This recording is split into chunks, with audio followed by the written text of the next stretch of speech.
तो टाइटल देख के आप लोग समझ तो गए होंगे कि मैं किस बारे में बात करने वाला हूँ। तो हाँ जी, ये कहानी एनाबेल डॉल के बारे में। तो ये कहानी शुरू होती है 1970 में। एक लड़की जिसका नाम था डोना, जिसे उसकी माँ एक एंटीक डॉल गिफ्ट करती है। डोना को बचपन से ही डॉल्स बहुत पसंद थी, इसलिए वह कॉलेज में होने के बाद भी डॉल के साथ खेलती थी। और उसकी एक रूममेट थी जिसका नाम एंजी था, और वो दोनों एक अपार्टमेंट में रहते थे जिसमें उसकी माँ उसे एक डॉल गिफ्ट करके गई थी, जिसे डोना ने खुशी खुशी एक्सेप्ट कर लिया था। और डोना ने उस डॉल को बेड पर रख दिया।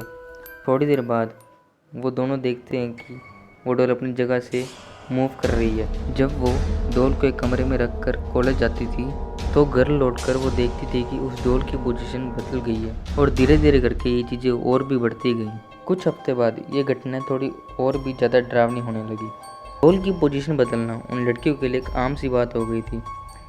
एक रात जब वो अपने घर पर आई तो उन्होंने उस डॉल को उसी जगह पाया जहाँ पर वो रख के गए थे।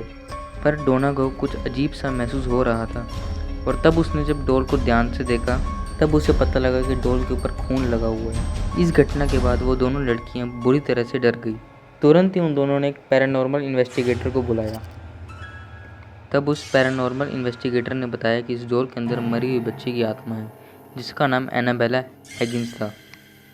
उस पैरानॉर्मल इन्वेस्टिगेटर ने एनाबेला से बात करने की कोशिश की, और एनाबेला ने ये बताया कि वो पहले इसी ज़मीन पर रहती थी जहाँ पर आज ये अपार्टमेंट है। बताया कि उसकी मौत तब हुई थी जब उसकी उम्र सिर्फ 7 साल की थी। उसने ये भी बताया कि वो उन दोनों के साथ सेफ फील करती थी, और उसने उस इन्वेस्टिगेटर के ज़रिए ये पूछा कि वो उन दोनों रूममेट के साथ रह सकती है या नहीं। डोना उस समय नर्स की पढ़ाई कर रही थी। उन दोनों को एनाबेला की कहानी सुनकर बहुत दुख हुआ, तो उन्होंने एनाबेला को अपने साथ रखने की परमिशन दे दी। डोना और एंजी का एक दोस्त भी था जिसका नाम था लो, और वो उनके साथ रहता था दूसरे कमरे में।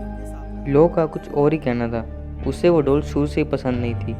वो दोनों लड़कियों ने उस डॉल को एक्सेप्ट तो कर लिया था, लेकिन लो का कहना था कि वो डॉल बहुत खतरनाक है, इसलिए उन दोनों को ये डॉल एक्सेप्ट नहीं करनी चाहिए थी। लेकिन उन्होंने लो की बात नहीं मानी, क्योंकि उसे उस इन्वेस्टिगेटर की बात सही लग रही थी, और उसने तो यही कहा था कि इस डॉल के अंदर 7 साल की लड़की की आत्मा है जो किसी को चोट नहीं पहुंचाना चाहती थी।